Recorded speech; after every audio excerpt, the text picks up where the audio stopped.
ప్రార్థన చేసుకుందామండి. ప్రేమ నమ్మకం మాత్రం నీకే చూస్తున్నాయన. ఇప్పటి వరకు మా సజ్జులు అక్కడ ఉంచి మరి ఒకసారి నీ యొక్క మాటలు ఆలోచించడానికి సమయాన్ని బట్టి ఆరోగ్యాన్ని బట్టి ఆశకాలను బట్టి నీకు కొట్టడానికి కొట్టదని స్తోత్రాలు తండ్రి. నీ కృపగాబ్దాలు ఎల్లప్పుడూ ఉంచని సహాయం చేసామని బ్రతుకుని అడుక్కుంటూ కృప్త శక్తి బలంతో నింపమని నేను ఇప్పటి వరకు పాటలు పాడుతూ వాక్యం చదువుతూ ప్రార్థన చేస్తూ నీ యొక్క ఆత్మ సహాయాన్ని దయచేసింది కొందరు స్తోత్రాలు తండ్రి. అలాగే వాక్యం చెప్పినట్టు నాకు పరిశుద్ధాత్మ యొక్క పరిపూర్ణ సహాయాన్ని నాకు అందించమని అర్థిస్తూ ఈ ప్రార్థనని ప్రియకుమారుడు మన రక్షకుడు అయిన యేసుక్రీస్తు శక్తి గల నామమున అడిగి వేడుకుంటున్నాం పరమ తండ్రి. ఆమేన్. అందరికీ వందనాలండి. ఇలాంటి వీడియోలు మరిన్ని చూడాలనుకుంటే లైక్ చేయండి, షేర్ చేయండి, సబ్స్క్రైబ్ చేసుకోండి. Thank you so much. ఈరోజు మన యొక్క పాఠం ఏంటంటే విశ్వాసము అనగానేమి, దానిని పరీక్షించుకోవటం ఎలా. విశ్వాసము అనగానేమి, దాన్ని పరీక్షించుకోవటం ఎలా. మనకి బ్లడ్ టెస్ట్ తెలుసు, అలాగే యూరిన్ టెస్ట్ తెలుసు. కానీ విశ్వాసం అనే దాన్ని ఎలా పరీక్షించుకోవాలి మనం?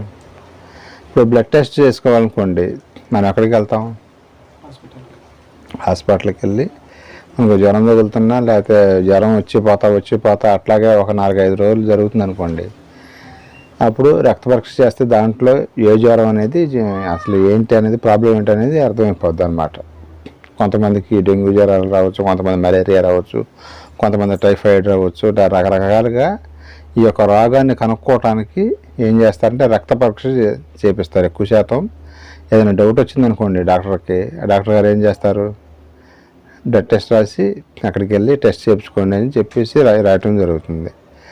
కొన్ని సందర్భాల్లో యూరిన్ టెస్ట్ కూడా చేస్తూ ఉంటారు. యూరిన్ టెస్ట్ కానీ బ్లడ్ టెస్ట్ కానీ ఇంకా చాలా టెస్టులు చేస్తారు. అవన్నీ చెప్పుకుంటే చాలా టైం పట్టింది. కాబట్టి ఇట్లాగా కొన్ని టెస్టులు డాక్టర్ గారు చేయటం జరుగుతుంది అన్నమాట. రక్త పరీక్ష మెయిన్ ఏంటంటే రక్తానికి కనుక మనం టెస్ట్ చేస్తే మొత్తం బాడీలో ఉన్న 95% రోగాలు మొత్తం తెలిసిపోతాయి.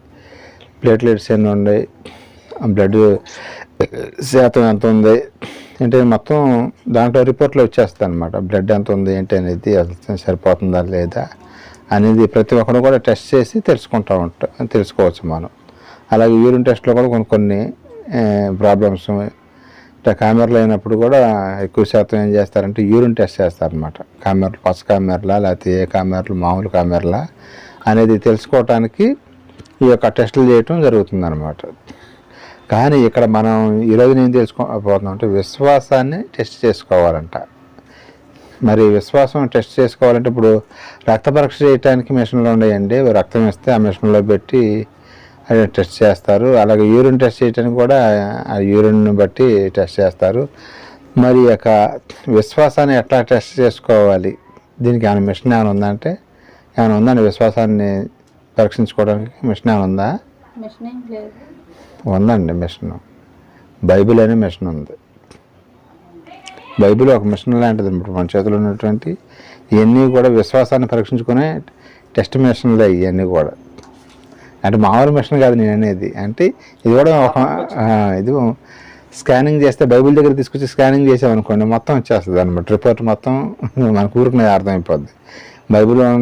బైబిల్ చెబుతున్నది ఏంటి, మనం చేస్తున్నది ఏమిటి, బైబిల్లో చెప్పింది చేస్తున్నామా లేకపోతే మనకిష్టం వచ్చింది చేస్తున్నామా అనేది మనకు ఊరికి అర్థమైపోద్ది.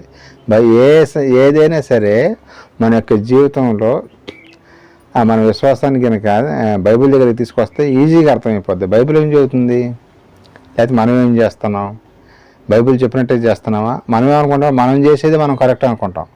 నో, బైబిల్ చెప్పిందే కరెక్ట్. అందుకని చాలామంది ఫెయిల్ అయిపోతున్నాం ఈ టెస్ట్లో. ఎక్కువ మంది ఫెయిల్ అయిపోతున్నారు. మీకు ఒక క్వశ్చన్ వేస్తుంది, సమాధానం చెప్పండి. ప్రజెంట్ జనాభా ఎంతమంది ఉన్నారు ప్రపంచంలో? 800 కోట్ల మంది ఉన్నారు. క్రైస్తవులు ఎంతమంది ఉన్నారని చెప్పి వస్తుంది రిపోర్టు. 450 సరే, సపోజ్ 400 వేసుకుందాం. ఒక్క క్రైస్తవులే 400 మంది ఉంటాయి. మరి ఇంకా ఎన్ని మతాలు ఉన్నాయి భారతదేశంలో కానీ ప్రపంచంలో కానీ? చాలా మతాలు ఉన్నాయి. మరి అన్ని మతాల కన్నా కూడా క్రైస్తవులు ఎక్కువ మంది ఉన్నారు కదా. ఈ క్రైస్తవులు 400 కోట్ల మంది ఉండారనుకుంటున్నాం కదా. ఈ 400 కోట్ల మందిలో వీళ్ళందరూ ఒరిజినల్ క్రైస్తవులా లేకపోతే డూప్లికేట్ క్రైస్తవులా? విశ్వాసం ఉందంటారా, విశ్వాసం లేదంటారా? ఎక్కువ శాతం విశ్వాసం లేకుండా, ఏ విశ్వాసం మీద అసలు విశ్వాసం అంటే ఏంటో బైబిల్లోకి వెళ్ళి ఒక్కసారి చూసి అప్పుడు వీళ్ళు నిజమైన విశ్వాసాలా లేకపోతే డూప్లికేట్ విశ్వాసాలు అనేది మనం తేల్చేసేయచ్చు అనమాట. హెబ్రీ పత్రిక 11:1 చూడండి. విశ్వాసం అంటే అసలు ఏంటి అక్కడ చెబుతున్నాడు ఆయన.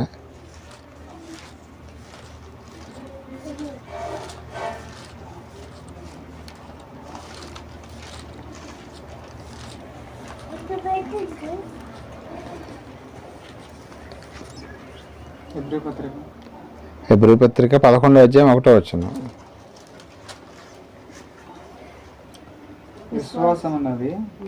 విశ్వాసం అన్నది నిరీక్షింపబడు వాటి యొక్క నిజస్వరూపమును అదృశ్యమైనవి ఉన్నవి అనుటకు రుజువై ఉన్నవి. ఇది విశ్వాసం అంటే బైబిల్ చెప్పే డెఫినేషన్.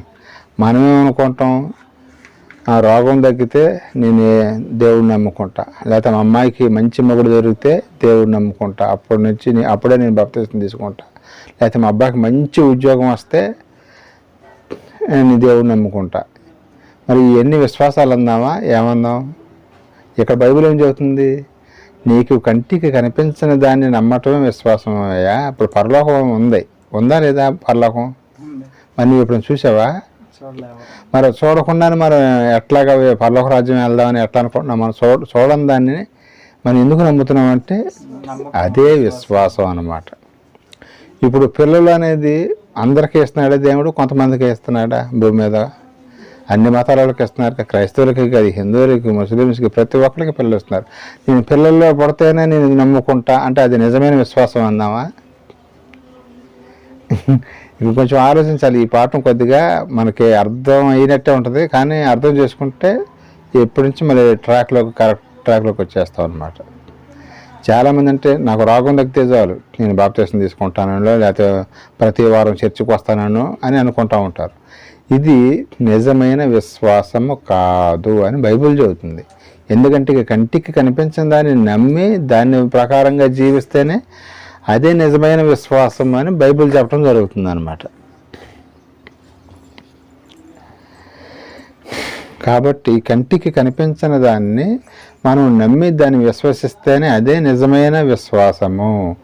అది కాకుండా ఇంకా ఏదన్నా మనం ఇట్లా పిల్లల కోసమో, ఉద్యోగం కోసమో, లేదా ఇంకో దానికోసమో, పొలం కోసమో, ఇవన్నీ కూడా డూప్లికేట్ విశ్వాసాలని బైబిల్ నేను చెప్పే మాట కదండి, మళ్ళీ నేను చెప్పడం కాదు, బైబిలే చెబుతుంది అనమాట. నిజమైన విశ్వాసం అంటే ఇదయ్యా అంటుంది. సపోజ్ మీకు ఇంకొక క్లాస్ కూడా ఇస్తాను, మీకు దీనికి అర్థమయ్యేటట్టు చెబుతాను. సరే, నువ్వు దేవుడిలోకి వచ్చేటప్పుడు మీరు బాధపడకుండా, మనందరం బాధపడకుండా ఒక మాట కూడా చెబుతుంది బైబిల్. నువ్వు వచ్చేటప్పుడు ఎట్లా వచ్చినా పర్వాలేదు, పిల్లల కోసం వచ్చినా, చదువు కోసం నీ పిల్లల చదువు కోసం వచ్చినా, లేకపోతే అప్పులు బాధపడటానికి వచ్చినా సరే, అయిపోయింది, ఇది అయిపోయింది. దేవుడు నిన్ను అట్లాగా తీసుకొచ్చాడో లేకపోతే నీ యొక్క విశ్వాసాన్ని బట్టి అట్లా వచ్చావో అనుకుందాం. ఎప్పటి నుంచి అయినా అది కాదు మనకు కావాల్సింది. ఇవన్నీ కూడా అందరికీ ఇస్తున్నాడు, పిల్లలందరికీ ఇస్తున్నాడు, పొలాలు ఇస్తున్నాడు, ఉద్యోగాలు ఇస్తున్నాడు, మరి ఇల్లు కట్టుకోవడానికి ఇల్లు అన్నీ అందరికీ ఉన్నాయి. కానీ మనకు కావాల్సిన, క్రైస్తవుడికి కావాల్సిన నిజమైన విశ్వాసం ఏంటంటే కంటికి కనిపించిన దాన్ని నమ్మటమే నిజమైన విశ్వాసము అని బైబిల్ చెబుతుంది అనమాట. ఇంకో విషయం ఏంటంటే మన బ్లడ్ టెస్ట్ అనేది ఎవరు చేస్తారు? మనమే చేసుకుంటామా? అక్కడ డాక్టర్ గారి దగ్గరికి వెళ్తే వేరే చోట చేపిస్తాడు అది బ్లడ్ టెస్ట్ అనేది? మనం చేసుకోవడం కుదరదు. బ్లడ్ టెస్ట్ అక్కడికి వెళ్తే బ్లడ్ తీసి ఆ మిషన్ దగ్గర పంపించి దాని మీద రిపోర్ట్ చూస్తారు. కానీ ఇక్కడ విశ్వాసం అనేది ఎవరికి వాళ్ళు టెస్ట్ చేసుకోవాలి. ఒకళ్ళ విశ్వాసం నీ విశ్వాసం నేను, నా విశ్వాసం నువ్వు టెస్ట్ చేయడానికి కుదరదు. ఇక్కడ మనమే ఎవరికి వాళ్ళే టెస్ట్ చేసుకోవాలి. ఇక్కడ అర్థమైందా? పక్కముంటి వాళ్ళు మన యొక్క విశ్వాసాన్ని టెస్ట్ చేయడానికి కుదరదు.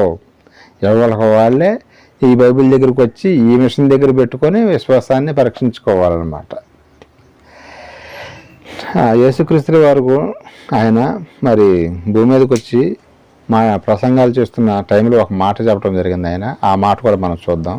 విశ్వాసుల గురించి ఒక మంచి మాట చెప్పడం జరిగింది. లోకాసువార్త 18:8 ఒకసారి చదవండి.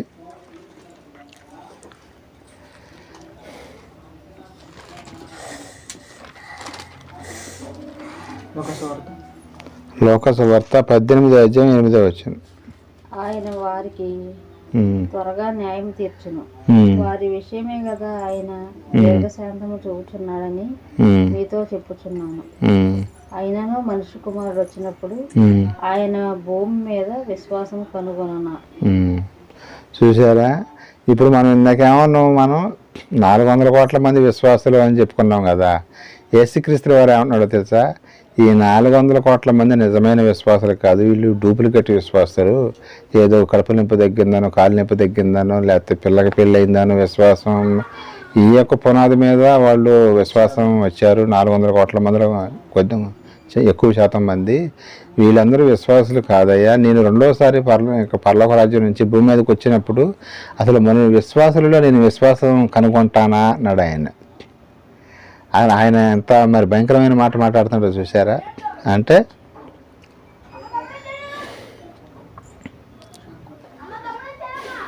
ఏమంటున్నాడంటే ఆయన విశ్వాసంలో నేను విశ్వాసం కనుగొందనా అని అనటం జరుగుతుంది.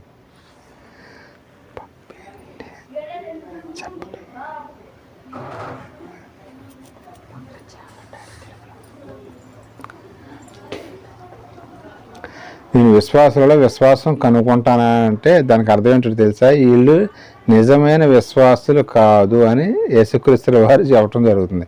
మరి ఈ 400 కోట్ల మందిలో నిజమైన విశ్వాసం కనపరిచేవాళ్ళు, విశ్వాసాన్ని చూపించేవాళ్ళు ఎంతమంది ఉన్నారండి?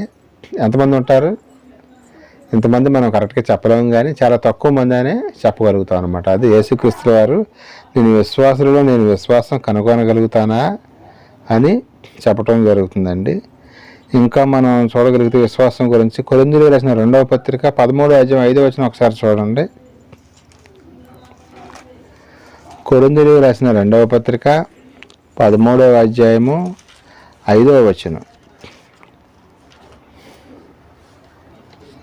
మీరు విశ్వాసం గలవారై ఉన్నారో లేదో మిమ్మల్ని మీరే పరీక్షించుకొని చూచుకొనండి. చాలండి. ఇది ఈ యొక్క విశ్వాసం అనేది నీ విశ్వాసాన్ని నేను, నా విశ్వాసాన్ని నువ్వు పరీక్షించడానికి తెలియదు అనమాట. నీ మనసులో ఏముందో నీకు తెలిసిద్ది, నా మనసులో ఏముందో నాకు తెలిసిద్ది. నాకు నేనే పరీక్షించుకోవాలి, కానీ పక్కన రోళ్ళు గురించి నేను స్కానింగ్ చేయడానికి కుదరదు అనమాట. కాకపోతే వాళ్ళకి ఊరికి అర్థమైపోద్ది, నేను నిజంగా భక్తి చేస్తున్నానా లేకపోతే షోయింగ్ చేస్తున్నానా అని. ఎక్కడికి తీసుకురావాలి, ఏ మిషన్ దగ్గరికి తీసుకెళ్ళాలి? ఈ యొక్క పరీక్ష బైబిల్ అనే మిషన్ దగ్గరికి తీసుకురావాలండి. ఈ బైబిల్ దగ్గరికి తీసుకొస్తే అప్పుడు అసలు బైబిల్ ఏం చెబుతుంది, బాప్టిజం తీసుకున్న వాళ్ళు ఏం చేయాలని చెబుతుంది అనేది అప్పుడు మనకు అర్థమైపోద్దండి. మిమ్మల్ని మీరే పరీక్షించుకోండి అని చెబుతుంది బైబిల్. అప్పుడు దగ్గరికి తీసుకొస్తే ఏం జరిగిద్దంటే మనం చేసేది ఏమేమి పనులు చేస్తున్నాం. ఆదివారం ఒక్కరోజే మన మందిరానికి వచ్చామనుకోండి, ఆదివారం లేదా ఇంకెప్పుడు వస్తామండి మందిరానికి? కొంతమంది డిసెంబర్ 31 నైట్ వచ్చేవాళ్ళు ఉంటారు, కొంతమంది క్రిస్మస్ పండుగకి వచ్చేవాళ్ళు ఉంటారు, కొంతమంది గుడ్ ఫ్రైడేకి వచ్చేవాళ్ళు ఉంటారండి. మరి వీళ్ళు నిజమైన విశ్వాసులా? లేదా ఆదివారం ఒక్కరోజే బైబిల్, ఇక ఆదివారం రోజున వస్తారు బైబిల్ తీసుకుని వచ్చి మళ్ళీ ఎప్పుడు గుర్తుకొచ్చింది తీసుకెళ్ళి చక్కగా మళ్ళీ ఎక్కడో చాట అలమారలో పెడతారు తీసుకెళ్ళి, మళ్ళీ కదలకుండా ఎప్పుడు మళ్ళీ పట్టుకుంటారండి బైబిల్ని. మళ్ళీ వచ్చే ఆదివారమే, ఈ ఆదివారం చర్చికి వచ్చి ప్రార్థన అయిపోయిన తర్వాత తీసుకెళ్ళి ఒక అలమారలో పెట్టి మళ్ళీ వచ్చే ఆదివారం మళ్ళీ పట్టుకొని వచ్చి అక్కడ కాసేపు కూర్చొని వెళ్ళిపోతే ఇది నిజమైన విశ్వాసము కాదు అని బైబిల్ చెబుతుంది. ఎప్పుడూ కూడా నిరంతరం కూడా ప్రభువు చదవచ్చిన వాళ్ళైతే బైబిల్ చదువుకోవాలి, చదువు రానైతే చదివించుకోవాలి. ఇవన్నీ కూడా చేయాలండి విశ్వాసులు. ప్లస్ మనం నేర్చుకోవాలి, నేర్చుకున్నది కొంతమందికి కొద్దిమందికైనా సరే చెప్పగలగాలి.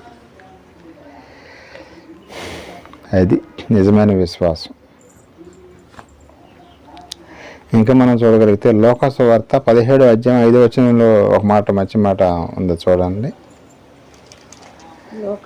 లోకాసు వార్త 17వ అధ్యాయము 5వ వచనం.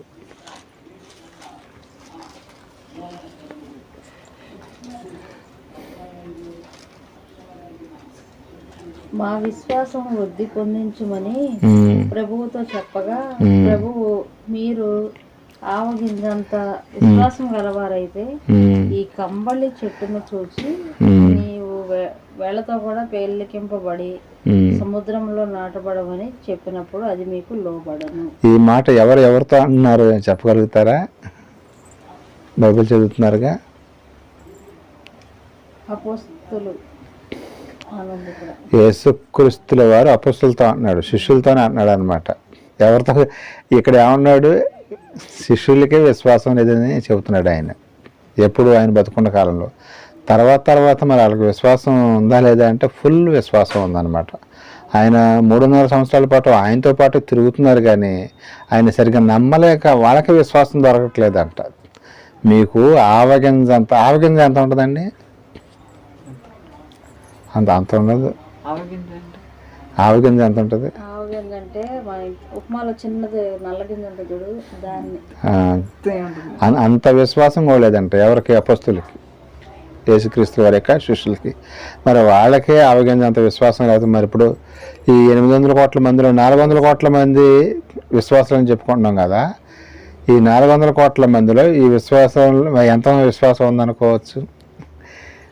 యేసు ప్రభుతో పాటు తిరిగి వాళ్ళకే విశ్వాసం ఆవగింజంత కూడా లేదంటున్నాడు ఆయన. మరి ఇప్పుడు మనకి క్రైస్తవులకి ఏమన్నదండి? కానీ కొంచెం పెంచుకో, వృద్ధి పొందించు అని వాళ్ళే ఏమడుగుతున్నారు ఆయన్ని? మమ్మల్ని విశ్వాసం పెంచుకోవడానికి మాకు విశ్వాసాన్ని కలగజేయి అని బ్రతిమలాడుకుంటున్నారు, ఆయన్ని అడుగుతున్నారు. అలాగే మనం కూడా ఏం చేయాలి? యేసుక్రీస్తు వారిని, దేవుడిని మనం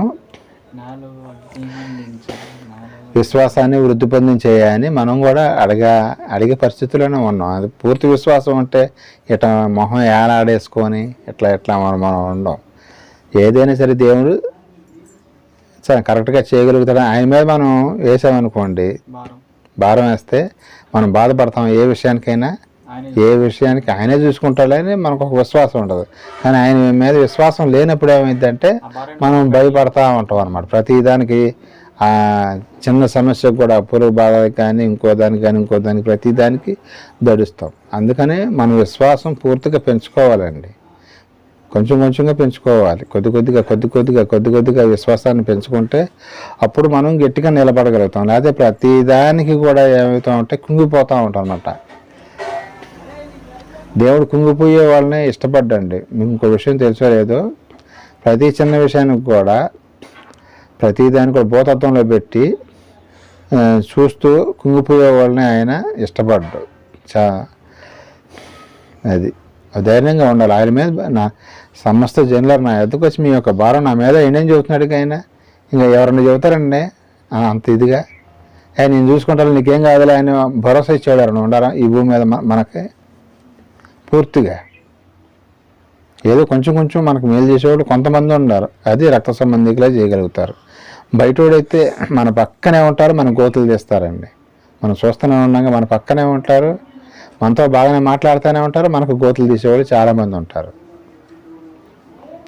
అందుకనే మనం పూర్తిగా విశ్వాసం ఎవరి మీద ఉంచాలంటే యేసుక్రీస్తు వారి మీద మనం యొక్క విశ్వాసం ఉన్నట్లయితే మనం ఎంత పెద్ద సమస్య వచ్చినా సరే కదలకుండా అట్లాగే ఉంటాం స్టడీగా.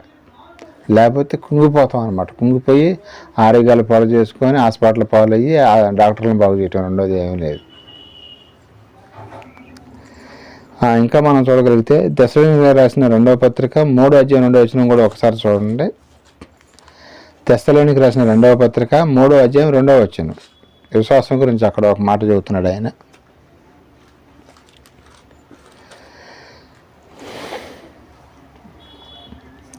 రెండో తెస్సలోనికీయులకు రాసిన పత్రిక 3వ అధ్యాయం 2వ వచనం అండి.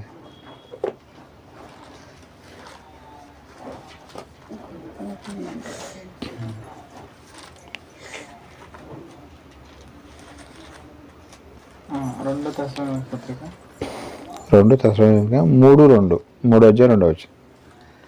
మేము మూర్ఖ దుష్టులైన దుష్ట మనుష్యుల చేతిలో నుండి తప్పింపబడిన నిమిత్తమును మా కొరకు ప్రార్థించుడి. విశ్వాసము అందరికీ లేదు. విశ్వాసం అందరికీ 400 కోట్ల మందికి ఉందంటున్నాడా? అసలు అందరికీ లేదంటున్నాడా?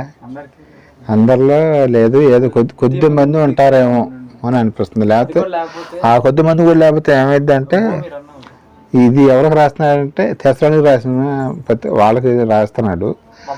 అప్పుడు అసలు ఆ సంఘంలో ఎవరికీ లేదంట.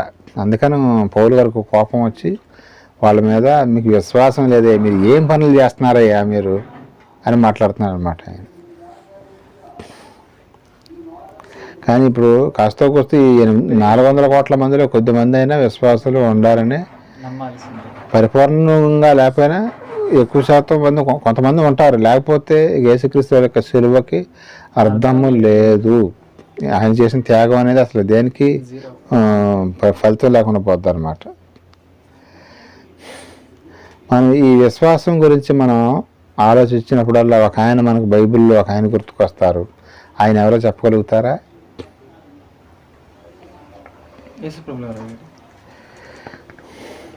సరే, పాత నిబంధనలో ఒక ఆయన ఉన్నాడు. ఎస్, యోబు గారి గురించి చెప్పుకోవాలి. ఈ సందర్భంగా యోబు గారి గురించి చెప్పుకోవాలి. కొంచెం ముందుకు వెళ్తా అబ్రహాం గారి గురించి కూడా చెప్పుకుందాం. ఇక్కడ యోబు గారు గురించి కూడా ఆయన కూడా చాలా విశ్వాసం ఉందని చెప్పుకోవాలి. ఎందుకంటే ఒకే రోజున మరి కుమారుల్ని అందరిని పోగొట్టుకున్నాడు. అసలు ఎంత నష్టం కలిగిందంటే అంత నష్టం కలిగింది. అయినా కానీ ఆయన ఏమన్నాడు? యెహోవానే తీసుకుని పోయిన అన్నాడు. కానీ ఈ ఒకే రోజు ఇంత నాకు నష్టం చేయాలా దేవుడని ఒక్క మాటనే అన్నాడండి. అసలు ఆయనతో పోల్చుకుంటాం మన యొక్క విశ్వాసం అసలు ఏ విశ్వాసం అండి చెప్పండి?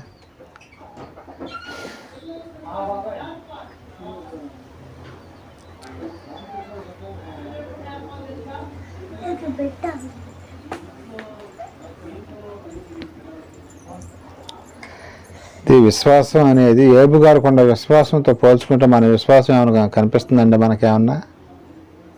అందుకని మన విశ్వాసం వృద్ధి పొందించు. యేసుక్రీస్తు వారి యొక్క శిష్యులు అపొస్తలులు ఎలాగైతే నన్ను వృద్ధి పొందించు, విశ్వాసంలో మమ్మల్ని బలపరిచేయని బ్రతిమలాడుకుంటున్నాడు.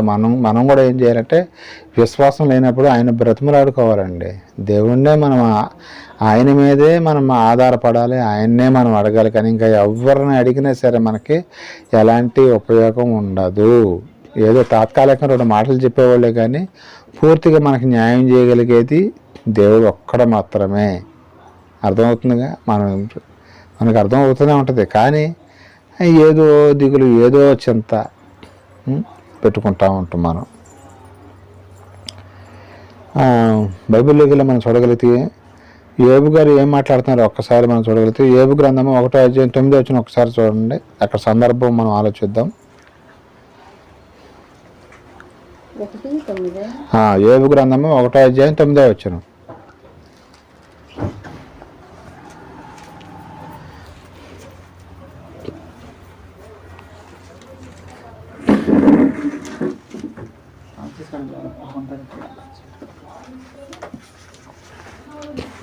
యోబు గ్రంథము 1:9 ఒకసారి చదవండి. భూమి మీద అతని వంటి వాడెవడూ లేడు అని అడగగా అపవాది, యోబు ఊరకయ్య దేవుని అందు భయభక్తులు కలవాడైనా నీవు అతనికి, అతని ఇంటి వారికి, అతని కలిగిన సమస్తమును చుట్టూ కంచె వేసుదు కదా. నీవు అతనికి చేతి పనిని దీవించబడి ఉండడం చేత అతని ఆస్తి దేశంలో బహుగా విస్తరించింది. సరిపోద్దండి. ఇక్కడ ఒక సందర్భం ఏంటంటే, అపవాదం అంట అటు ఇటు తిరుక్కుంటూ వస్తుంటే దేవుడు ఒక మాట అడిగాడంట. భూమి మీద ఒక ఆయన ఉన్నాడు, యోబు అనే అతను. ఆయన గురించి నువ్వు ఆలోచించావా? ఆయన చాలా విశ్వాసం గలవాడు, నీతిమంతుడు, భక్తిపరుడు అని చెబుతుంటే అప్పుడు అపవాదం ఏమంటుందంటే, ఆయన నిన్ను ఊరికనే ఏమో నమ్ముకోలేదు, ఆయన నీకు కావాల్సిన మొత్తం ఇచ్చావు, నీకు ఆస్తి ఇచ్చావు, గొర్రెలు ఇచ్చావు, సంపాదన ఇచ్చావు, ప్రతి ఒక్కటి ఏది కూడా ఆయనకి లోటు లేదు, అందుకనే నేను నమ్ముకున్నాడు. లేకపోతే ఇప్పుడు మనోళ్ళు కనుక నీకు ఉద్యోగం రాలేదా, ఎవరు చెప్పారో మీకు ఉద్యోగం రాదని, ఎవరు చెప్పారో మీకు పిల్లలు కలగలేదని నమ్ముకోలేదు యోబు గారు. ఆయన నిన్ను నిస్వార్థంగా నమ్ముకోలేదు అని పొల్లేశాడు అనమాట దేవుడి దగ్గర. అప్పుడు దేవుడు అతను నిజంగా నీతిపరుడే భక్తిపరుడే అని నిరూపించడానికి ఆయన ఒక పరీక్ష పెట్టాడనమాట. ఇది విశ్వాసానికి యోబు గారికి పెట్టినటువంటి ఒక పరీక్ష అనమాట. అది అర్థమవుతుందిగా. అప్పుడు ఇంత పరీక్ష పెట్టినా సరే ఇతను ఏమైనా తొలగిపోతాడా ఏంటి అనే ఉద్దేశంతో చేస్తే, కానీ ఆ పరీక్షలో ఎవరు గెలిచారండి?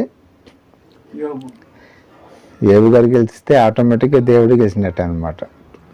ఎన్ని శ్రమలు, ఎన్ని కష్టాలు, ఎన్ని నష్టాలు, ఎన్ని బాధలు వచ్చినా సరే యోబు గారు నిలబడ్డాడండి. మరి ఆయన మన యొక్క సీనియర్స్ అని చెప్పుకోవచ్చు, మన గురువులు అని చెప్పుకోవచ్చు వాళ్ళు. మరి వాళ్ళు నిలబడ్డప్పుడు మనం కూడా నిలబడాలా వద్దా? ప్రతి దానికి నీరసం అయిపోతే ఎట్టండి? కొంతమంది ఏదైనా అప్పుల బాధ కోసం కూడా అంటే టెన్షన్ ఉంటుంది, ఆలోచన ఉంటుంది కాదు, కానీ భారం అనేది ఆయన మీద వేయాలి. సమస్త జనులు నా యొద్దకు వచ్చి మీ యొక్క బరువును నా మీద వేయండి అని చెబుతున్నాడుగా, కాడని నా మీద వేయండి నేను మోస్తా అన్నాడుగా. అది వాక్యం చదివి అర్థం చేసుకుంటే మనకి ఇవన్నీ కూడా అర్థమవుతాయండి. లేకపోతే ప్రతిదానికి మనం కుంగిపోతూ ఉంటాం. యోబు గారు ఏమన్నాడు? ఇదంతా ఎంత నష్టం జరిగింది, ఒకే రోజు జరిగింది కదా. ఏమన్నాడు ఆయన? యెహోవా ఇచ్చును, యెహోవానే తీసుకొని పోయినని చెప్పడం జరిగింది. అట్లా ఉండాలి. కానీ ప్రతిదానికి నీరసం అయిపోవటం, ఏడవటం, ఇవన్నీ కూడా విశ్వాసం కోల్పోకూడదండి. క్రైస్తవులు అనేవాళ్ళు విశ్వాసాన్ని కోల్పోకూడదు. యోబు గారు లాగా విశ్వాసాన్ని మనము వృద్ధి పొందించుకోవాలి.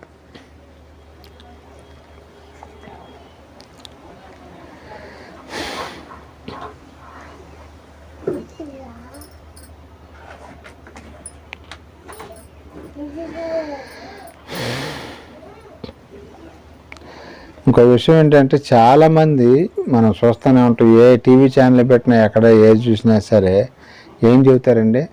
మీ ప్రభువుని నమ్ముకోండి మీ కష్టాలు పోతాయి, ప్రభువుని నమ్ముకోండి మీకు ఇబ్బందులు పోతాయి. కష్టాలు నిజంగా పోతాయండి? పోతాయంటే తాత్కాలికంగా పోతాయి, కానీ అసలు రాకుండా ఉంటాయా? అసలు మనం విశ్వాసం అనేది దేనికోసం అని మనం ఆలోచిస్తే, కంటికి కనిపించని దానిని నమ్మి అది పొందుకోవాలని పరలోకం కోసం మనం విశ్వాసాన్ని కలిగి ఉండాలండి. అది ఒక్కటే. ఈ 60-70 సంవత్సరాల జీవితం కోసం కనుక మనము నమ్ముకుంటే ఎలాంటి ఉపయోగం లేదు అని బైబిల్ చెప్తున్నారు. ఈ 60-70 సంవత్సరాల్లో ప్రతి ఒక్కరు కూడా సంతోషంగా ఉండాలని కోరుకుంటారు. ఓకే, దేవుడు అట్లాగానే వదిలిపెట్టడు. కానీ మనకు అస్సలు కావాల్సింది ఏంటండి? ఈ 60-70 సంవత్సరాలు అయిపోతాయి, చనిపోతాం. అప్పుడు ఎక్కడికి వెళ్తాం మనం అనేది ఆలోచించుకోవాలన్నమాట. కొరింథీయులకు రాసిన మొదటి పత్రిక 15:19 ఒక్కసారి చూడండి. కొరింథీయులకు రాసిన మొదటి పత్రిక 15:19.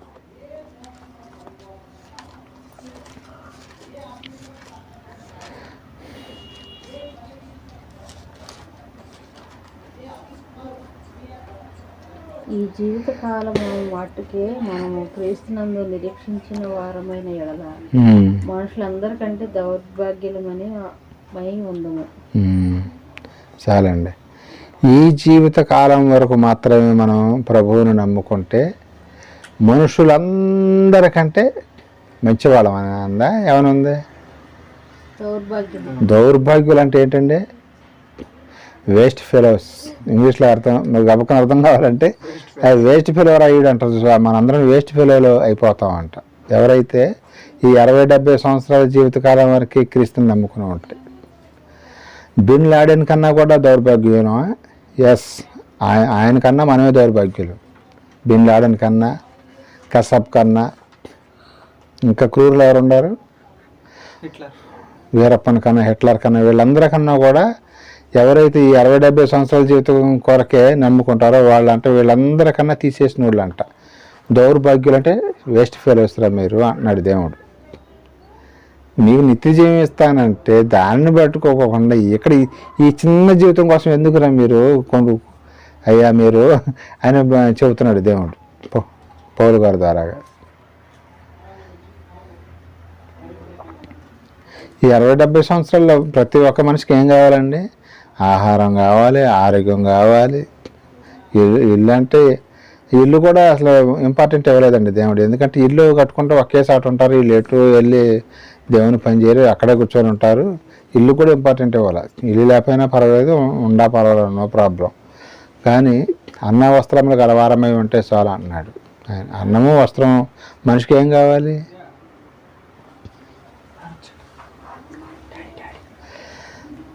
అన్న వస్త్రములు కలవారమై ఉండి మనము క్రీస్తుని నమ్ముకుంటే చాలు అని చెప్పడం జరుగుతుంది అనమాట. అన్నము వస్త్రము కనుక ఉంటే ఈ అద్దీంట్లో అయినా ఉండొచ్చు అండి. మనం చాలామంది కూడా మన సిటీలో ఇక్కడ నుంచి పని కోసం వెళ్ళేవాళ్ళు హైదరాబాద్ వెళ్ళి, విజయవాడలో కానీ హైదరాబాద్లో కానీ, ఇప్పుడు పల్లెటూళ్ళలో కూడా చాలా చోట్ల ఎక్కువ శాతం అద్దెళ్ళలోనే ఉంటున్నారండి.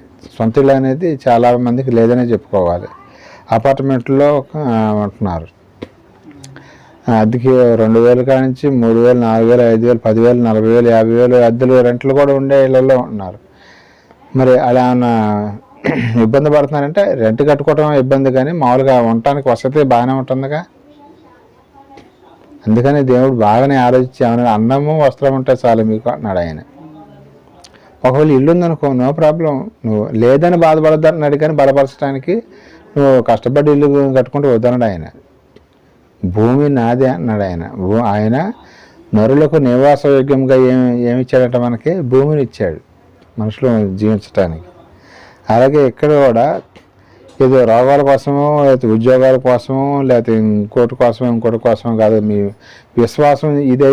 ఈ విశ్వాసాన్ని కనుక మీరు పెట్టుకుంటే ఇది రియల్ విశ్వాసం కాదు, ఇది డూప్లికేట్ విశ్వాసం అంటం జరుగుతుందండి. అర్థమవుతుందా? మన నిజమైన విశ్వాసం కావాలా మనకి? డూప్లికేట్ విశ్వాసంతో ఈ 60-70 సంవత్సరాల పాటు మనం సంతోషంగా ఉండి చనిపోయిన తర్వాత ఫ్రూట్స్ కొరగడానికి వెళ్తే బాగుంటుందా? అందుకని 60-70 సంవత్సరాల్లో మరి కష్టాలు రావా, నష్టాలు రావా అంటే ఖచ్చితంగా వస్తాయి. కానీ ఖచ్చితంగా పోతాయి, నిలబడవండి. ఏదైనా సరే మనకి ఇప్పుడు బాప్తీసం తీసుకున్న తర్వాత ఎన్ని కష్టాలు వచ్చినాయండి? బాప్తీసం మనం ఎప్పుడు తీసుకున్నాం? 2011లో తీసుకున్నాం. 2011 అంటే ఇప్పటికి ఎన్ని సంవత్సరాలు? 14 సంవత్సరాలు రన్నింగ్ అవుతుంది అనుకుందాం. 14 సంవత్సరాల నుంచి మనకి ఏ కష్టం రాలేదండి. ఎన్నో కష్టాలు వచ్చినాయి. ఎట్లా వచ్చినాయి అట్లా వెళ్ళిపోయినాయి. మనం ఇంకా ఎందుకు కుంగిపోవాలి? అట్లాగే ఉండిపోతే సరేలే ఈ కష్టాలు పోవట్లేదని అనుకోవచ్చు. కానీ దేవుడు వస్తూ ఉంటాయి, పోతూ ఉంటాయి, వస్తూ ఉంటాయి, పోతూ ఉంటాయి. ఇది మనం తెలుసుకొని ఉండాలండి. అందుకని ఇక్కడ కొరింథీయులకు రాసిన 15వ అధ్యాయంలో 1వ పత్రికలో అదే చెబుతున్నాడు అనమాట. ఈ 60-70 సంవత్సరాల క్రితం ఈ భూమి మీద మీరు ఏదో ఆశీర్వాదాలు ఇప్పుడు ఏ ఛానల్ పెట్టి కానీ ఏముంటుందండి? దేవుడు మిమ్మల్ని దీవించును గాక, మీ దుఃఖ దినములో సమాప్తం అవుతుంది. మనిషి చచ్చిపోయే వాళ్ళు కూడా దుఃఖం అనేది ఉంటానే ఉంటుంది. సుఖ దుఃఖాలిచ్చటే కలిసి ఉండును, సాగుతో అని రెండును విడిపోవును అని పాట ఎందుకు రాశారండి? పాట రాయడం అది రియలా కాదు అసలు? ఇది మనకు ఆలోచిస్తే అర్థమవుతుందిగా. సుఖము దుఃఖం రెండు కలిసి ఉంటాయండి. ఇక్కడ ఒకసారి సంతోషపడతాం, ఒకసారి దుఃఖపడతాం, మళ్ళీ సంతోషం వస్తాం, మళ్ళీ దుఃఖం. కానీ చనిపోయిన తర్వాత మాత్రం కంప్లీట్ అయితే దుఃఖానికి వెళ్ళిపోవాలి, లేదా ఇక ఎల్లప్పుడూ దేవుడితో పాటు యుగాల పాటు కూడా ఉండటానికి అక్కడికి వెళ్ళిపోతాం అన్నమాట. ఇది నిజమైన విశ్వాసం. ఈ పాఠం విన్న తర్వాత మరి మనసు మార్చుకొని మనం విశ్వాసం కలిగి జీవించాలండి. ఇంకొక ఆయన విశ్వాసులకు తండ్రి అయిన అబ్రహాం గారు గురించి ఈ సందర్భంగా కొన్ని మనం మాట్లాడుకుందామండి. మనందరికి తెలిసిన సందర్భమే అయినా సరే ఒకసారి మళ్ళీ తెలుసుకుందాం. హెబ్రీ పత్రిక 11వ అధ్యాయం 10వ వచనం ఒకసారి చదవండి.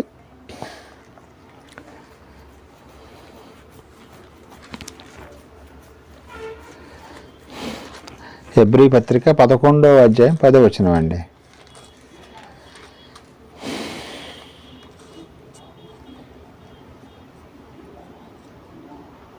ఏలయనగా దేవుడు దీనికి శిల్పియు నిర్మాణకుడై ఉన్నాడు. పునాదులు గల ఈ పట్టణం కొరకు అబ్రహాము ఎదురు చూచుతూ ఉండెను. 9వ వచనం కూడా చదవండి. 9 కూడా.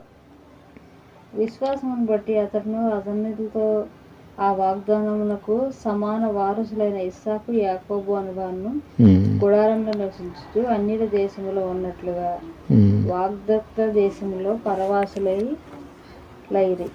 ఏలయనగా దేవుడు దీనికి శిల్పియు నిర్మాణకుడై ఉన్నాడో పునాదులు గల ఈ పట్టణం కొరకు అబ్రహాము. చాలండి. అబ్రహాము గారు దేనికోసం ఎదురు చూశాడో ఫస్ట్ వచ్చిన మనం చదువుకున్నాం కదా. హెబ్రీ పత్రిక 11:1 ఏం చదువుకున్నాం? కంటికి కనిపించిన దానిని నమ్మటమే నిజమైన విశ్వాసము అనుకున్నాం కదా. అలాగే అబ్రహాం గారు దేన్ని నమ్మాడంటండి? కంటికి కనిపించిన పునాదులు గల పట్టణం అంటే ఏంటి ఐడియా ఉందా మీకు? పునాదులు గల పట్టణం అంటే ఏంటి చెప్పండి? ఎస్, పరలోక రాజ్యం. పునాదులు గల పట్టణం అంటే ఇంకేదో కాదు, పరలోక రాజ్యం కొరకే అబ్రహాం గారు దేవుణ్ణి నమ్ముకున్నాడు. అబ్రహాం గారిని కూడా పరీక్షించాడా? మన విశ్వాసులకు తండ్రి ఆయన. ఏం పరీక్ష జరిగిందో మన అందరికీ తెలిసిందే. ఈ సందర్భంగా మనకు ఒకసారి మనం గుర్తు చేసుకుందాం.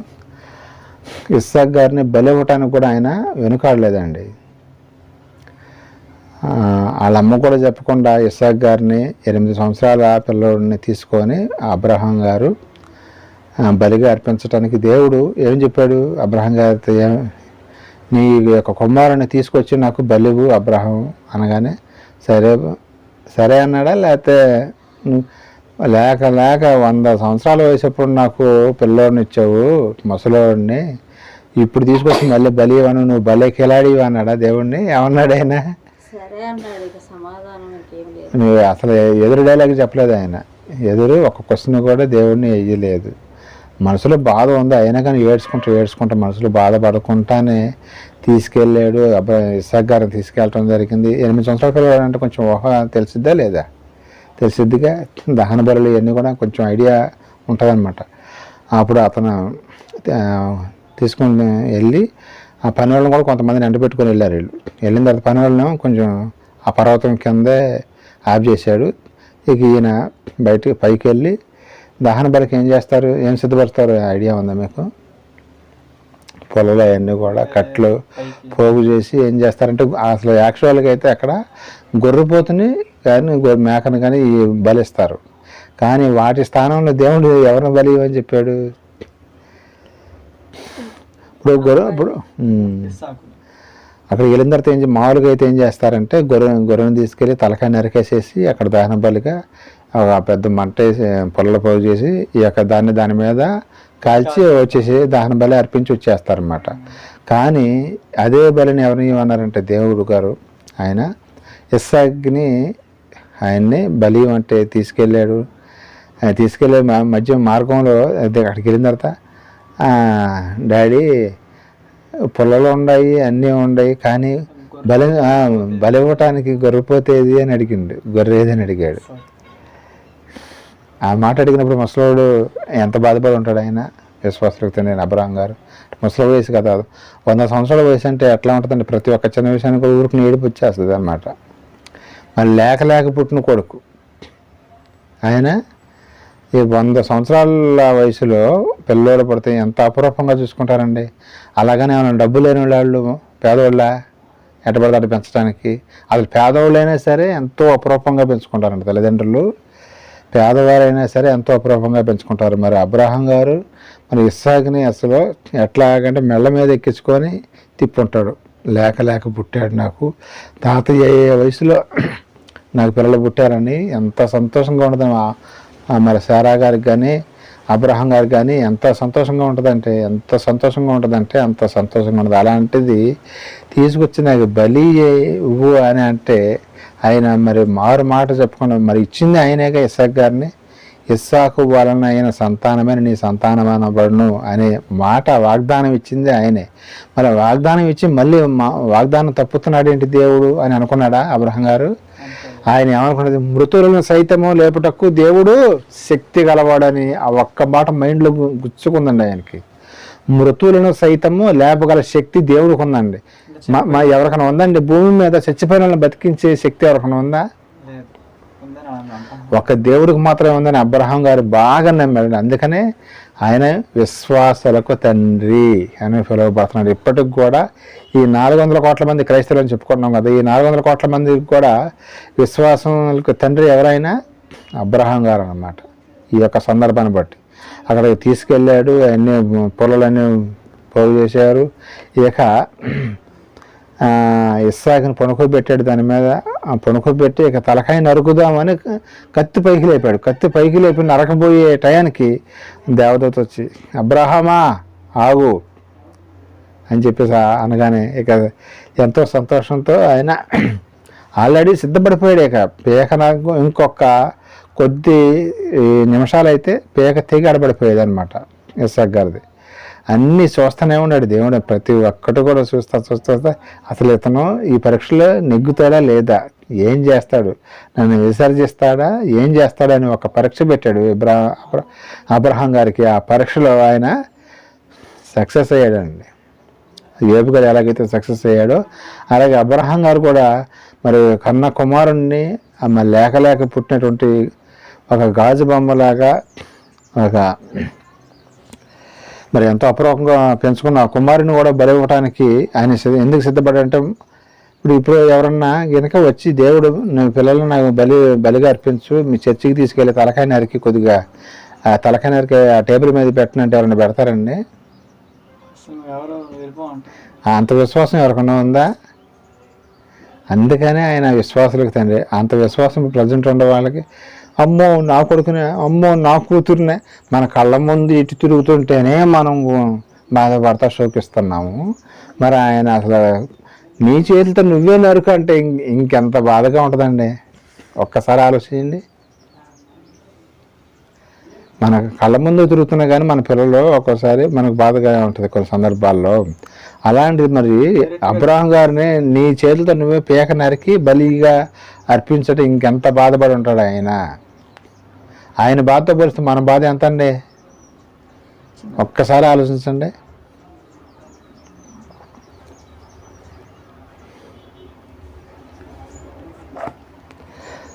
అయినా సరే ఆయన ఎందుకని నమ్మాడో తెలుసా? మృతులను సైతమును లేపుటకు దేవుడు శక్తి గలవాడని పూర్తిగా నమ్మటం వలన ఆ యొక్క పని చేయటానికి ఆయన వెనకాడలేదన్నమాట. 17వ వచనం ఒకసారి చదవండి. హెబ్రీ పత్రిక 11వ అధ్యాయం 17వ వచనం అక్కడే ఉంటుంది చూడండి. అబ్రహాము శోధింపబడి విశ్వాసమును బట్టి ఇస్సాకును బలిగా అర్పించెను. చూసావా? అది నిజంగా అర్పించాడా? అర్పించెను అని రాసేసాడు ఆయన. అంటే ఇక పూర్తిగా సిద్ధపడిపోయాడు. ఇక అర్పించేసిన లెక్కలు వేసేసుకున్నాడు అనమాట. కొంచెం తర్వాత చదువు. ఎవడు ఆ వాగ్దానములో సంతోషంతో అంగీకరించిన ఇస్సాకు వలనైనది నీ సంతానం అనబడును. అది ఇస్సాకు వలనే నీ యొక్క సంతానం వృద్ధి పొందిస్తానని మాట ఇచ్చాడు కదా దేవుడు. అందుకని ఆయన ఒకవేళ చంపేసి నేను పేక నరికి అక్కడ పడేసినా సరే చంపేసినా సరే మళ్ళీ బతికిస్తాడు. వాగ్దానం ఇచ్చాడుగా ఇస్సాకు వలనేది నీ యొక్క సంతానం అన్నాడు కదా. అదేంటి వాగ్దానం ఇచ్చాడు కదా, దేవుడు మాట తప్పేవాడు కాదు కదా. ఒకవేళ నేను ఇస్సాకుని చంపేసినా సరే మళ్ళీ బతికిస్తాడు ఏమో కాదు బ్రతికిస్తాడు అనే ఒక నమ్మకం అన్నమాట ఆయనకి. అర్థమైందా? అది దేవుడు మనకి ఏదైనా ఒక వాగ్దానం ఇచ్చాడంటే ఖచ్చితంగా ఆయన నెరవేరుస్తాడు మన యొక్క జీవితాల్లో. కాకపోతే మనం విశ్వాసము ఆవగింజ అంత విశ్వాసం ఉండాలంటండి మనకి. ఆవగింజ ఎంత ఉంటుందండి? ఇంత ఉంటుంది. ఉప్మాలో కొద్దిగా కనిపిస్తూ ఉంటుంది అక్కడ ఏదో. అంత విశ్వాసం ఉంటే చాలు మీరు ఏదైనా చేయగలదు. ఇటు కొండ తీసుకెళ్ళి అటు పెట్టాలన్నా అదైనా ఆ పనైనా చేయగలుగుతారని చెబుతున్నాడు అనమాట ఆయన. అది విశ్వాసం లేదని, దేవుడి మీద విశ్వాసం లేదనుకోండి, ఎప్పుడు జోగుమోహాలు వేసుకుని ఏడుస్తూ ఉంటాం. మన జీవితం అంతా అట్లాగే ప్రతిదానికి ఏడుస్తాం. అప్పుల కోసం అని ఏడుస్తాము, మన పిల్లలకి పెళ్ళి అవ్వలేదని ఏడుస్తారు, కొంతమంది ఆరోగ్యం బాగోలేదని. ఒకవేళ ఆరోగ్యం బాగోకపోతే ఏమైందండి? చచ్చిపోతే దేవుడు నన్ను ఆయన దగ్గరికి చేర్చుకున్నాడని సంతోషపడాలండి. చాలామంది ఏం చేస్తారంటే సావుకి చాలా భయపడతారు. కానీ ఈ లోకంలో ఏముందయ్యా, ఎటు చూసినా కానీ అంత పాపమే కనిపిస్తుంది. నన్ను తొందరగా తీసుకెళ్ళయ్యా అని అది ఎవరైనా అనుకుంటారండి మనసులో? కనీసం పక్కన వాళ్ళు చెప్పకపోయినా దేవుడితోనే అంటారా? అది విశ్వాసం అంటే. ఈ లోకంలో ఎటు చూసినా కానీ నాకు చీకటిగానే ఉందయ్యా, నాకు ఇబ్బందిగా ఉంటుంది, నేను వచ్చేస్తానయ్యా కన్న తండ్రి అని అనుకోవాలి. అది నిజమైన విశ్వాసం అంటే.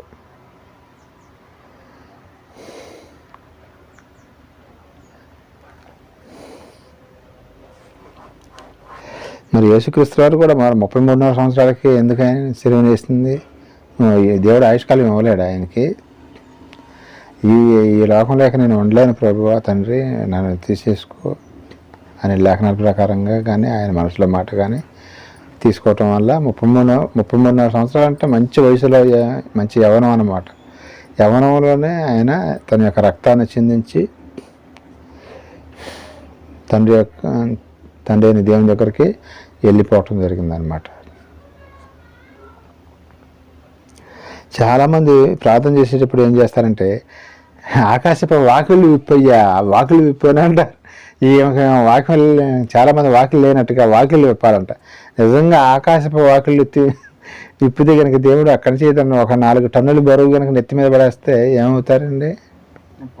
ఒక్క దెబ్బ చచ్చిపోవటం అనమాట. ఇది కాదండి నిజమైన విశ్వాసం అంటే. ఆకాశపు వాకిళ్ళు విప్పు అంటారు. ఆకాశపు వాకిళ్ళు విప్పటం అంటే ఆ సందర్భం దేనికన్నాడు తెలుసా భక్తుడు? వర్షం కురవకపోతే ఆ సందర్భంలో ఆయన వర్షం కోసం అన్నాడు ఆయన. కానీ మనోళ్ళు ఏమంటారంటే ఆశీర్వాదాలు కుమ్మరించు అని ఈ ప్రార్థనలు ఎక్కువ చేస్తారండి. నువ్వు అడిగినా అడగపోయినా ఆయన చేస్తాడు, ఖచ్చితంగా చేస్తాడు. చెయ్యాలంటే అంతకన్నా ముందు ఒక పని చేయాలండి. ఏం పని చేయాలో తెలుసా? మొదట నా నీతిని నా రాజ్యాన్ని వెతకండి, మిగతా మొత్తం మీ కాళ్ళ దగ్గరికి వచ్చి కుక్క పిల్లలాగా తిరుగుతూ ఉంటుంది చూడండి.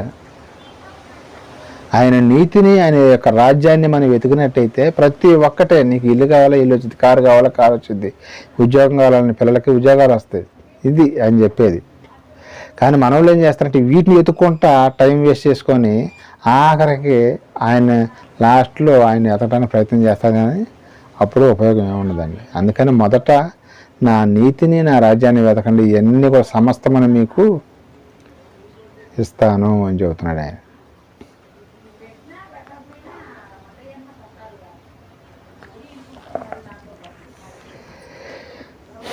ఆకాశపు వాకిళ్ళు విప్పు అంటే ఇది కాదండి నిజమైన విశ్వాసం అనేది. ఆకాశపు వాకిళ్ళు లేకపోతే మా పిల్లలకు ఉద్యోగాలు ఇది కాదండి. ఇది విశ్వాసము. 400 కోట్ల మందిలో మరి ఇప్పుడు దీనికోసం వచ్చినట్టు ఎంతమంది ఉంటారండి? సాక్ష్యాలు చెబుతూ ఉంటారు లెగిసి, నేను ప్రభువులోకి ఎలాగొచ్చానో తెలుసా, మా అమ్మాయికి పెళ్లి కావట్లేదు, నిన్ను బాగా ప్రార్థన చేస్తే దేవుడు పెళ్లి చేశాడు, మంచి సంబంధం చేశాడు, అందుకని నేను నమ్ముకున్నా. ఇది విశ్వాసం కాదమ్మా, సైడ్ అయిపో అంటాడు అంతే. కానీ ఇప్పటికైనా సరే నువ్వు ఏదో అట్లాగా నమ్ముకున్నావు, ఓకే, ఎప్పటి నుంచైనా సరే ఈ వాక్యం విన్న తర్వాత ఈ పాఠం విన్న తర్వాత అయినా మనసు మార్చుకొని దేవునిలోకి వచ్చావు కదా, నువ్వు భూమి మీద ఉన్నావంటే ఇప్పటికైనా నీకు మనసు మార్చుకునే అవకాశం ఉంది. ప్రతి ఒక్కరికి, నీకైనా నాకైనా ఎవరికైనా సరే భూమి మీద ఉన్నంత కాలం మనకి నిజంగా దేవుడిని నమ్ముకొని ఆయన మీద ఆధారపడే అవకాశం దేవుడు ఇచ్చినట్టు. ఇప్పటికైనా సరే నువ్వు ఎలాగ వచ్చినా పర్వాలేదు, ఇప్పటి నుంచైనా సరే నిజమైన విశ్వాసం ఆ పునాదులు గల పట్టణం కొరకే మనం ఎదురు చూస్తూ ఉండాలి. కానీ ఇంకొక వేరేది మామూలుగా ప్రార్థన చేసుకుంటాం అవన్నీ ఓకే, కానీ అసలు మనకి మనిషికి కావాల్సింది ఏంటంటే నిత్య జీవము. అది ఒక్కడుంటే ఇవన్నీ కూడా సిల్లీగా కనిపిస్తాయండి.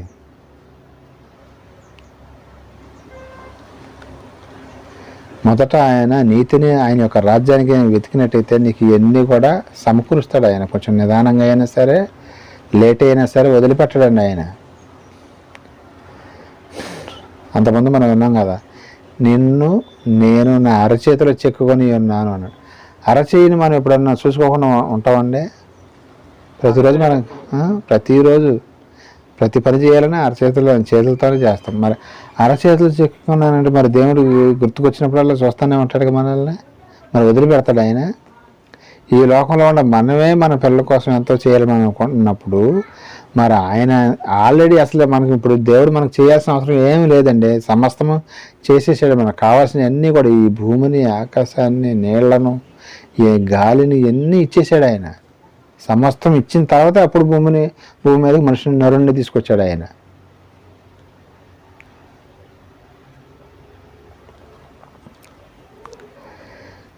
యాకోబు పత్రిక 2వ అధ్యాయం 19 వచ్చిన ఒకసారి చదవండి.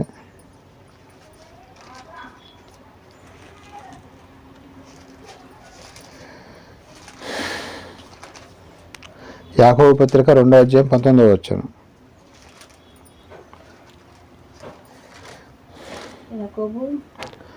2:19.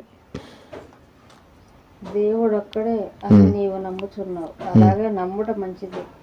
దెయ్యములు నమ్మి వణుకుచున్నవి. వ్యర్థుడా, క్రియలు లేని విశ్వాసం నిష్ఫలమైనది తెలిసి కొనగోరుచున్నావా? సరే అండి. ఇక్కడ విషయం ఏంటంటే దెయ్యాలు కూడా ఏం చేస్తున్నాయి అంట, నమ్ముతున్నాయి అంట. అవి కూడా నమ్మి వణుకుతున్నాయి. నమ్మటం వల్ల ఉపయోగం ఏమీ లేదండి. దేవుణ్ణి మనం నమ్మటం వల్ల ఉపయోగం లేదు. ఏం చేస్తే ఉపయోగం ఉంటుందంటే అక్కడే చెప్పాడు ఆన్సర్ కూడా. ఏం చెప్పాడండి? క్రియలు చేయాలండి, దేవుని పనులు చేయాలి. దెయ్యాలు కూడా నమ్ముతాయి అంట. నమ్ముతాయి కానీ దేవుడి పనులు చేస్తాయండి. అవన్నీ ఏం పనులు చేస్తాయి తెలుసా? ఖచ్చిత పనులు చేస్తాయి. ఖచ్చిత పనులు అంటే ఏంటండి? పిచ్చి పిచ్చి పనులు, దేనికి పనికిరాని ఖచ్చిత పనులు చేస్తూ ఉంటాయి. కానీ అయ్యే నమ్ముతున్నాయి. దెయ్యాలు నమ్ముతున్నాయి, మనం నమ్ముతున్నాం. కానీ నమ్మటం ఒక్కటే కాదండి. నమ్మి ఏం చేయాలంటే క్రియలు చేయాలి, పనులు చేయాలి. ఒకసారి పేతురు గారిని యేసుక్రీస్తు గారు ఏమడుగుతాడండి? పేతురు, నువ్వు నన్ను ప్రేమిస్తున్నావా? ఎస్ ప్రభువా, నీకే తెలుసును కదా ప్రేమిస్తున్నా. మళ్ళీ ఇంకోసారి అడుగుతాడు, పేతురు నన్ను ప్రేమిస్తున్నావా? ఈయన మళ్ళీ అడుగుతుందంటే, ప్రభువా నీకు తెలియదా ఏంటి ప్రభువా? మళ్ళీ అడుగుతాడు, పేతురు నన్ను నిజంగా ప్రేమిస్తున్నావా? ప్రభువా సమస్తం నీకు తెలుసు కదా, మళ్ళీ ఎందుకు అడుగుతున్నావా? నీకు సమస్తం ఎరిగిన వాడివే కదా అంటే, అయితే నా గొర్రెలను మేపు అన్నాడు అనమాట. ఇది అంటే నన్ను నమ్ముతున్నావు కదా, అది ఆయన నమ్మితే నమ్మటం. దెయ్యాలు కూడా నమ్ముతున్నాయి. ఇక్కడ యాకోబు గారు రాసిన పత్రికలు ఏం చెబుతున్నాడు?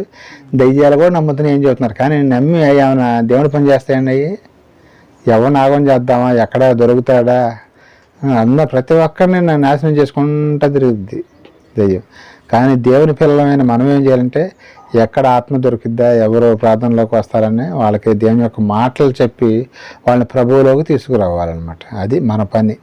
అది క్రియలు లేని విశ్వాసం అమృతము అంటున్నాడు అనమాట.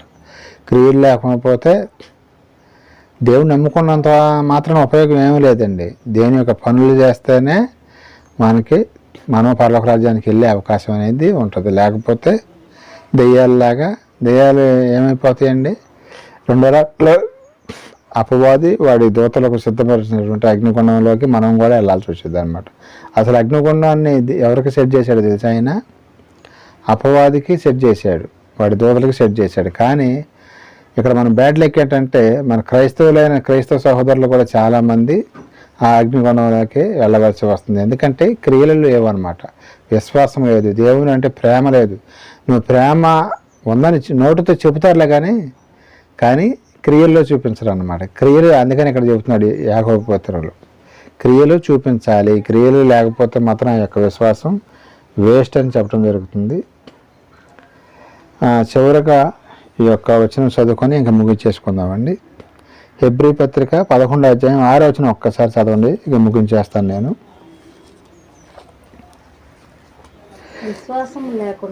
విశ్వాసం లేకుండా దేవునికి ఇష్టడై ఉండుట అసాధ్యము. ఇదండి, ఇది చాలామంది క్రైస్తవులకి తెలియదు. విశ్వాసం ఉంటే ఏముండాలండి? క్రియలు కూడా ఉండాలండి. క్రియలు లేకపోతే దేవుడికి బాగా ఇష్టం అన్నాడా, లేకపోతే ఇష్టడై ఉండడం అసాధ్యం అన్నాడా? అది ఆయన దగ్గరికి రావటం అనేది ఇక ఇంపాసిబుల్ అన్నాడు అనమాట. క్రియలు చేయకుండా విశ్వాసం ఉన్నంత మాత్రం ఎలాంటి ఉపయోగం ఉండదయ్యా అని చెప్పటం జరుగుతుంది. కాబట్టి ప్రతి ఒక్కరూ కూడా, క్రైస్తవులైన మనమందరం కూడా విశ్వాసం అనగానే దాన్ని పరీక్షించుకోవటం ఎలాగ పరీక్షించుకోవాలండి. ఎలా పరీక్షించుకోవాలండి? దేవుని దగ్గరికి స్కానింగ్ రిపోర్టు బైబిల్ దగ్గరికి తీసుకొస్తే స్కానింగ్ రిపోర్ట్ వచ్చేస్తుందండి, కాసేపట్లోనే వచ్చేస్తుంది. ఈ బైబిల్ దగ్గరికి వచ్చి నా జీవితం ఎలా ఉంది, ఇక్కడ అప్పుడు ఇంతసేపు వాక్యం అన్నాం కదా, దగ్గర 55 నిమిషాల దాకా వాక్యం అన్నాం. కాబట్టి ఈ 55 నిమిషాలు మనం నేర్చుకున్నది ఏంటండి? క్రియలు మాత్రం ఉంటేనే మనం దేవుని దగ్గరికి చేరతాము. విశ్వాసం ఒకటి ఉంటే మాత్రం ఉపయోగం లేదు. ఈ 60-70 సంవత్సరాలకి కోసమే మనం కనుక నమ్ముకుంటే ఈ భూమి మీద ఉన్న అందరికంటే దౌర్భాగ్యం అంట. అందరికంటే ఇప్పుడు ఇందాక చెప్పుకున్న కొన్ని పేర్లు వాళ్ళందరూ కూడా మనమే దౌర్భాగ్యులు, వాళ్ళే బెటర్ అంట. ఎందుకంటే వాళ్ళు ఏదో చేశారు, నరకానికి పోయారు. మనం కూడా వీటి కోసమే బ్రతికి చచ్చిపోతే మనం కూడా నరకానికే పోతాం. అప్పుడు వాళ్ళు మనం సేమ్ అయిపోద్ది అనమాట. మరి ఇంత చేసి కూడా మనం నరకానికి పోతే వాళ్ళకన్నా వాళ్ళు ఏమి చేయకుండానే పోయారు నరకానికి దేవుడి కోసం. మనం కూడా దాన్ని నమ్ముకొని ఏమి చేయకపోతే వాళ్ళకన్నా దౌర్భాగ్యం అవునా కాదా? ఒకసారి ఆలోచించండి. ఆ మాట ఎందుకని రాశాడు ఆయన? కరెక్ట్ కాబట్టే రాశాడు అనమాట. మరి విశ్వాసాన్ని ప్రతి ఒక్కరూ కూడా మనం పెంచుకుంటూ ప్రతి దినం కూడా ఉండాలని కోరుకుంటూ ఎంతటితో నా యొక్క మాటలు ముగిస్తున్నాను. చిన్న ప్రార్థన చేసుకుందాం. ప్రేమానమ్మ తండ్రి, నీకే స్తుతులు వందనములు నాయన. ఇప్పటివరకు పిల్లలకు నేను మాటలు చెప్పాను తండ్రి.